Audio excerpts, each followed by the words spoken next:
ಅಲ್ಲೆಗೆಳೆಯುತ್ತಿರುವ ಆದಮ ಮರುಳುಗಳೇ,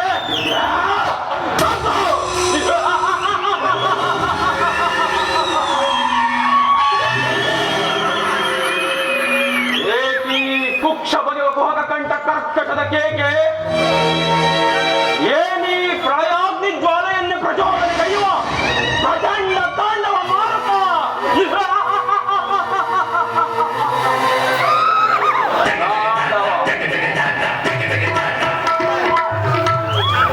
ತಾಂಡವ ತಾಂಡವ ಅಖಂಡ ಭರತಖಂಡವನ್ನೇ ತನ್ನ ಕುಕ್ಷೀಕತೆಯಿಂದ ಕಲ್ಲಣಿಸುವಂತೆ ಮಾಡಬಲ್ಲ ಪ್ರವೀಣ, ಮಾತ್ಸರ್ಯದ ಮಹಾನಿಪುಣ, ಕಪಟ ದ್ಯೂತ ವಿದ್ಯಾವಿಶಾರದ ಏ ಶಕುನಿಯೊಡನೆ, ಈ ಪ್ರಚಂಡ ಶಕುನಿಯೊಡನೆ ನಿಮಗಳೆಲ್ಲರ ನರಕದ ಲಾಭ.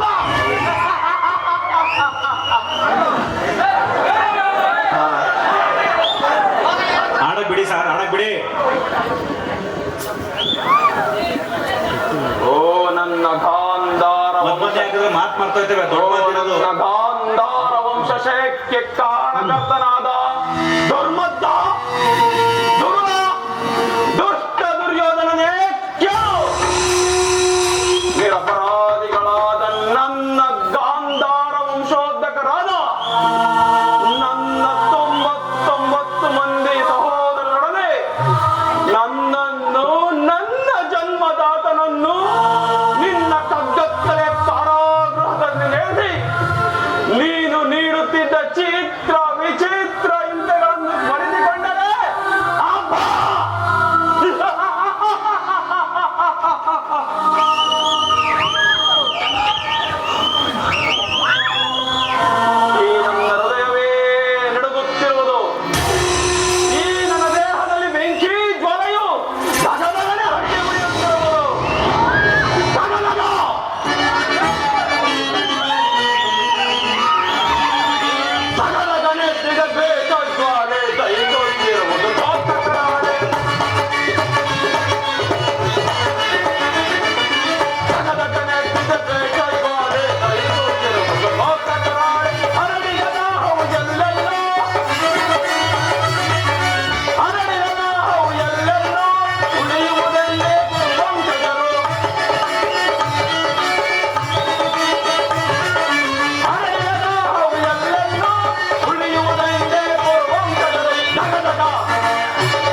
ಅವರೆಲ್ಲರೂ ಒಬ್ಬೊಬ್ಬರಾಗಿಯೇ ಸತ್ತರು ದುರ್ಯೋಧನ, ಒಬ್ಬೊಬ್ಬರಾಗಿಯೇ ಸತ್ತರು.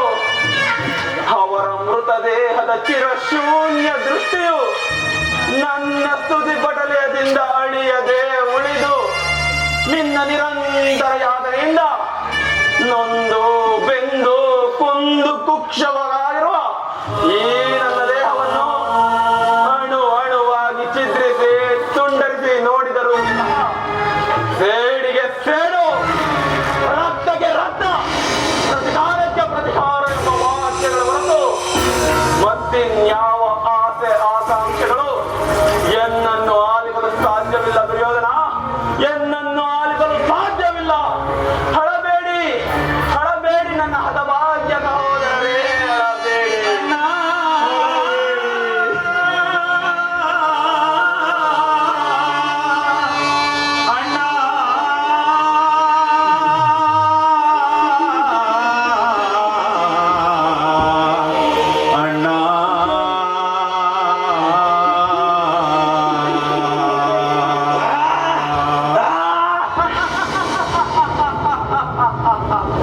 ದುರ್ಯೋಧನ, ನಿನ್ನ 99 ಮಂದಿಯನ್ನು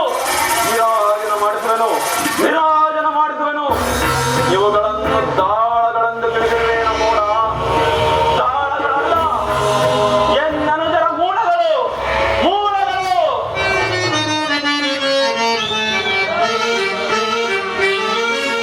ದಾಳಗಳಲ್ಲವ ಮರವೇ ಇವುಗಳು, ದಾಳಗಳಲ್ಲವ.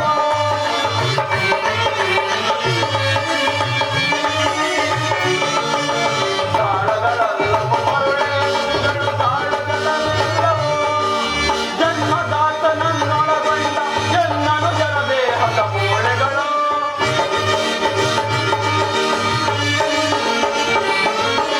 ಜನ್ಮದಾತನನ್ನೊಳಗೊಂಡ ಎನ್ನನುಜರ ದೇಹದ ಮೂಳೆಗಳು, ಅನುಜರ ದೇಹದ ಮೂಳೆಗಳು, ಮೂಳೆಗಳು, ಮೂಳೆಗಳು. ದಾಳಗಳಲ್ಲವ ಮರುಳೆ ಇವುಗಳು, ದಾಳಗಳಲ್ಲವ.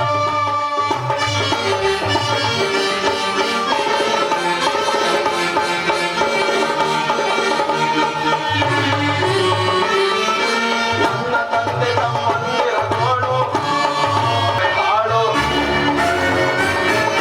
ನನ್ನ ತಂದೆ ತಮ್ಮಂದಿರಗೋಳು ಮುಂದೆ ನಿನ್ನ ಕುರುವಂಶವೇ ಹಾಳು. ಹಾಳು ಸರ್ಪವನ್ನು ತುಳಿದೆತ್ತರೆ ನಿನ್ನ ಪೂರ್ಣ ಗೌರವವನ್ನು ಕೇಳು.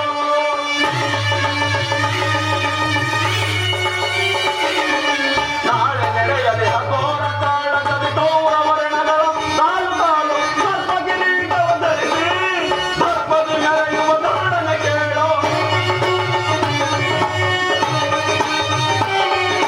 ಸರ್ಪ ಕಿರೀಟವ ಧರಿಸಿ ಸರ್ಪದಿ ಮೆರೆಯುವ ದಾಡನ ಕೇಳು. ಸದಾ ಯುದ್ಧವನ್ನೇ ಪಡೆದು ಭೀಮನ ಬುದ್ಧಿಯ ಮಾರ್ಪಡಿದೆ.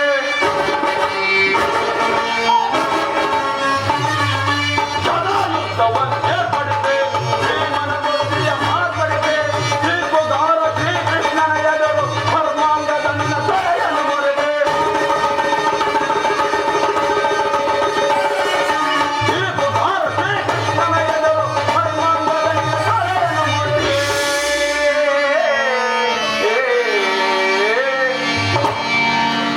ದಾಳಗಳಲ್ಲವ ಮರುಳೆ ಇವುಗಳು, ದಾಳಗಳಲ್ಲವ.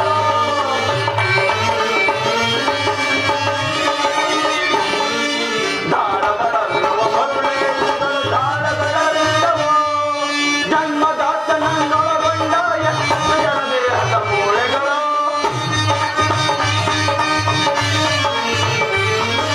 ಜನ್ಮದಾತನನ್ನೊಳಗೊಂಡ ಎನ್ನನುಜರ ದೇಹದ ಮೂಳೆಗಳು, ಅನುಜರ ದೇಹದ ಮೂಳೆಗಳು, ಮೂಳೆಗಳು, ಮೂಳೆಗಳು.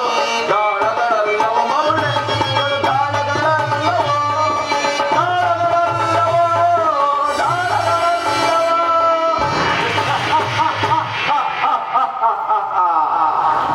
ದೋಷ ಗುರುವಿದೆ ಆದರಿಂದ ಮೆರೆಯುತ್ತಿರುವ ದುರುಳ ದುರ್ಯೋಧನನೇ ಕೇಳು. ನಾನು ಸಹ ನಿನ್ನಂತೆಯೇ ನನ್ನ ತಮ್ಮಂದಿರೊಳಗೂಡಿ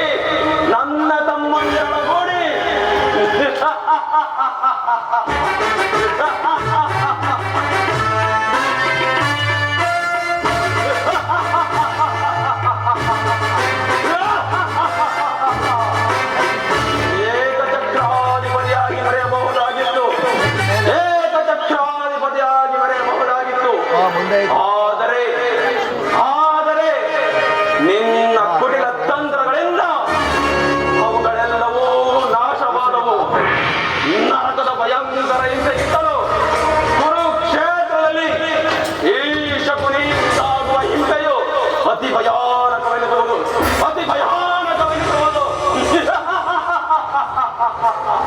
ದುರ್ಯೋಧನ ತಾಯ ಕಣ್ಣೀರಿನಿಂದ ತೊಯ್ದು ಗುರು ಹಿರಿಯರ ರಕ್ತದಿಂದ ಕಳಂಕಿತನಾಗಿ ಪುತ್ರ ಶೋಕದಿಂದ ದಹಿಸುತ್ತಾ ನಿನಗಾಗಿ ನಿಟ್ಟಿಸಿರುವವರಿಲ್ಲದೆ ನರಕದ ಮಾರ್ಗವನ್ನೇ ಹಿಡಿಯುವೆ, ನರಕದ ಮಾರ್ಗವನ್ನೇ ಹಿಡಿಯುವೆ. ಯಾರಿಗೆ ನಾವು ನರಕದ ಮಾರ್ಗ, ಮತ್ತಿನ್ಯಾರಿಗೆ ನಿನಗೆ? ಹಾಗಲ್ಲ ನಿನ್ನ ಮದುವೆ, ನಿನ್ನ ಪರಮ ವೈರಿಗಳಾದ ಪಾಂಡವರಿಗೆ ಎನ್ನುತ್ತಿರಲಿ ನಿನ್ನ ಈ ಆಗಮನ. ನಾನು ಮಾಡಿದ್ದು ಕಾರ್ಯಕ್ಷಕನೇ. ಚಿಂತೆ ಏಕೆ ಗುರುರಾಜ?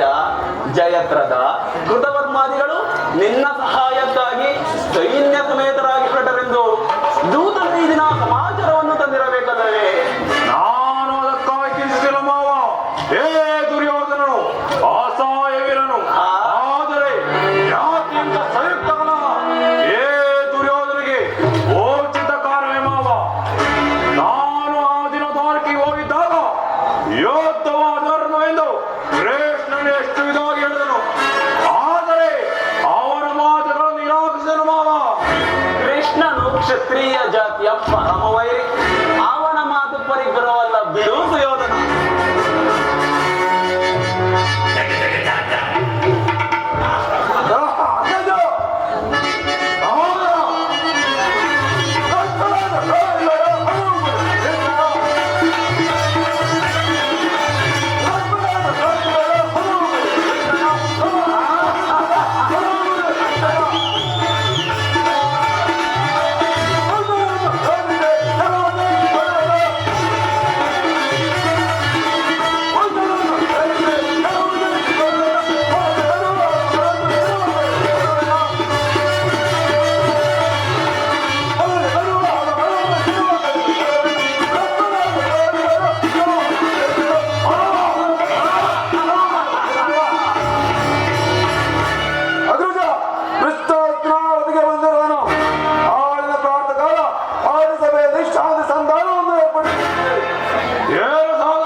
ಭಕ್ತರ ಪರಾಧೆಯನ್ನು ಬೀದಿರುವಂತ ಭಕ್ತರು ಆತನಿಗೆ ಮತ್ತಿನ್ಯಾರಿವರು? ಏ ದಿನ ಭಕ್ತರ ಸತ್ಕಾರವನ್ನು ಸ್ವೀಕರಿಸಿ ನಾಳೆ ನಮ್ಮ ಮಂದಿರಕ್ಕೆ ಬಂದೇ ಬರುವನು. ನೇನು ಚಿಂತಿಸಬೇಡ.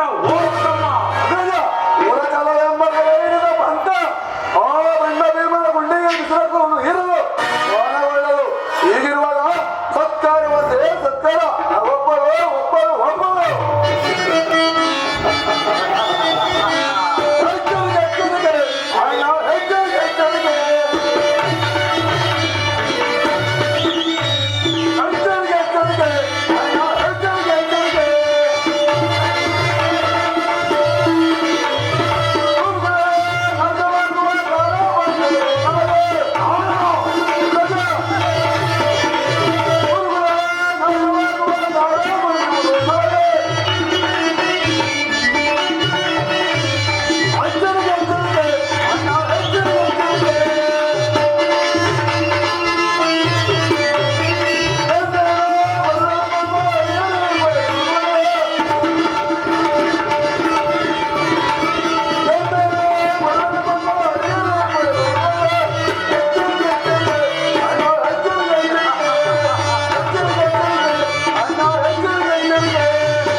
ಎಷ್ಟೇ ಇದ್ದರು ಏ ಸಿಂಹಕ್ಕೆ ಸಾಟಿ ಬಲ್ಲವೇ? ಹೇಗೇನು ಮಾಡುವುದು ಮಾವ? ಕೃಷ್ಣನ ಸಂಧಾನಕ್ಕೆ ಸಂಬಂಧಿಸುವುದೇ ಅಥವಾ ಪ್ರತಿಭಟಿಸುವುದೇ? ಕೃಷ್ಣನು ಸಂಧಾನಕ್ಕಾಗಿ ಶಾಂತಿಗಾಗಿ ಇಲ್ಲಿಗೆ ಬಂದವನಲ್ಲ ಸುಯೋಧನ. ಆಗಿದ್ದ ಪಕ್ಷದಲ್ಲಿ ಈ ಕೌರವೇಶ್ವರನ ವೈಭವವನ್ನು ತೃಣೀಕರಿಸಿ ಕೇವಲ ದಾಸಿ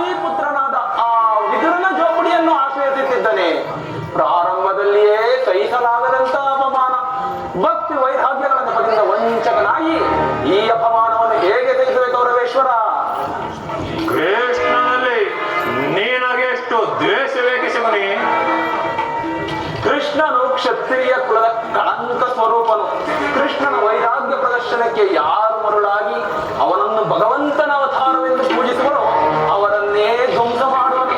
ಶಿಶುಪಾಲ, ಜರಾಸಂಧ ಇವರುಗಳು ನಿನಗೆ ಎಂತಹ ಮಿತ್ರರಾಗಿದ್ದರು? ಕಾರಣವಿಲ್ಲದೆ ಅವರನ್ನು ಸಂಹರಿಸಿ ಕಂಸನನ್ನು ವಧಿಸಿ ಅರಳು ಮುರಳು ಮುದುಕನಾದ ಉಗ್ರಸೇನನನ್ನು ಮಾತ್ರಕ್ಕೆ ಸಿಂಹಾಸನದಲ್ಲಿ ಕೊಳ್ಳಿರಿಸಿ ಸಹೋದರರನ್ನು ಸುರಪಾನದಿಂದ ಪ್ರಮುಖರನ್ನಾಗಿ ಮಾಡಿ ರಾಜ್ಯ ಲಕ್ಷ್ಮಿಯನ್ನು ತಾನು ವಶಪಡಿಸಿಕೊಂಡನು. ಇಂಥವನಿಗೆ ಅಣ್ಣನೇ ಯೋಧನ. ಹಾಗಾದರೆ ನನ್ನನ್ನು ದ್ವಾರಕ್ಕೆ ಕಳಿಸಿದ್ದೇಕೆ ಮಾವ?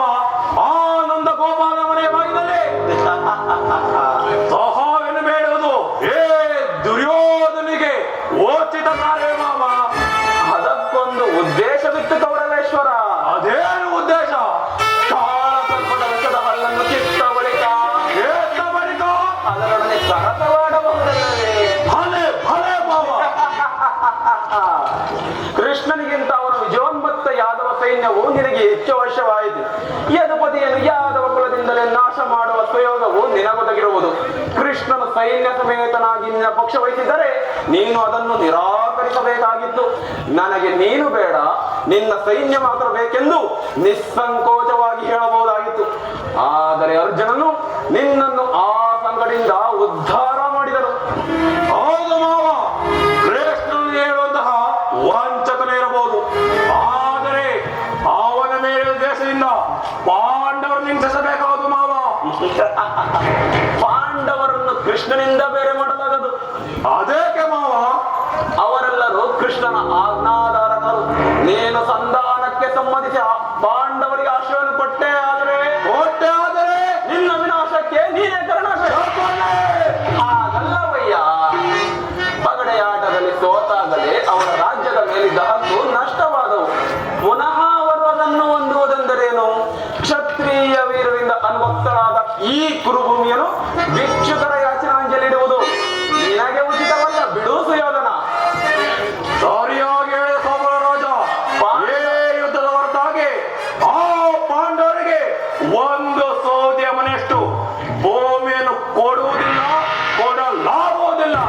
ಕೊಡಲು ಬಾರದು.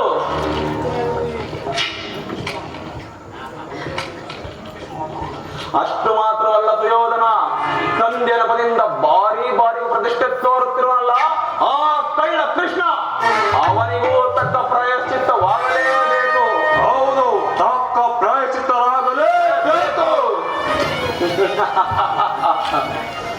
ಪಾಂಡವರು ರಾಜ್ಯಕ್ಕಾಗಿ ಹಂಬಲಿಸುತ್ತಿದ್ದಾರೆ. ರಣಕ್ಷೇತ್ರದ ಸೆಣಸಿ ರಾಜ್ಯ ಲಕ್ಷ್ಮಿಯನ್ನು ಕೈ ಹಿಡಿಯಲಿ. ಮೇಲಿನಿಂದ ಮೇಲೆ ಈ ದೈನಂದಿನ ವೃತ್ತಿ ಏಕೆ? ದೇಹಿ ದೇಹಿ ದೇಹಿ ಎಂದು. ಸರಿಯಾಗಿ ಹೇಳಿದ ಮಾವ. ಏ ಯುದ್ಧದ ಹೊರತಾಗಿ ಆ ಪಾಂಡವರಿಗೆ ಒಂದು ಸೌದೆಯ ಮನೆಯಷ್ಟು ಭೂಮಿಯನ್ನು ಕೊಡುವುದಿಲ್ಲ, ಕೊಡಲಾಗುವುದಿಲ್ಲ. ಕೊಡಲು ಬಾರದು. ಅಷ್ಟು ಮಾತ್ರವಲ್ಲ ಸುಯೋಧನ, ತಂದೆಯ ನೆಪದಿಂದ ಬಾರಿ ಬಾರಿ ಪ್ರಶ್ನೆ ತೋರುತ್ತಿರುವನಲ್ಲ ಆ ಕಳ್ಳ ಕೃಷ್ಣ, ಅವನಿಗೂ ತಕ್ಕ ಪ್ರಾಯಶ್ಚಿತ್ತವಾಗಲೇಬೇಕು. ಹೌದು, ತಕ್ಕ ಪ್ರಾಯಶ್ಚಿತ್ತವಾಗಲೇಬೇಕು.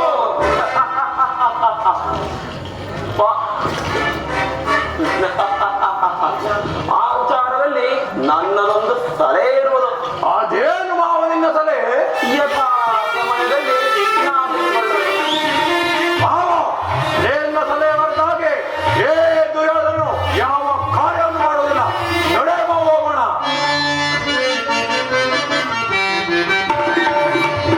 ಯಾರು ಎನ್ನೆ ದುರಿತ ಬಲ್ಲವರು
ನಿನ್ನ ಸಲಹೆ ಹೊರತಾಗಿ ಏ ದುರ್ಯೋಧನ ಯಾವ ಕಾರ್ಯ ಮಾಡುವುದಿಲ್ಲ. ನಡೆಯುವ ಹೋಗೋಣ.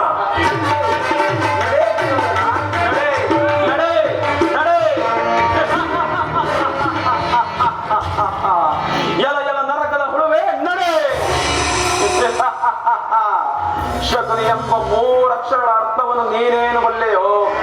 ಶ ಎಂದರೆ ಶಬದ, ಕು ಎಂದರೆ ಕುತಂತ್ರ, ನೀ ಎಂದರೆ ನಿಮ್ಮವರಿಂದಲೇ ನಿಮ್ಮ ನಿರ್ನಾಮ.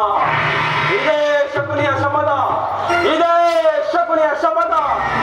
ದುರ್ಯೋಧನ, ನಿನ್ನ ಹಸ್ತಿನಾವತಿಯ ರತ್ನ ಸಿಂಹಾಸನ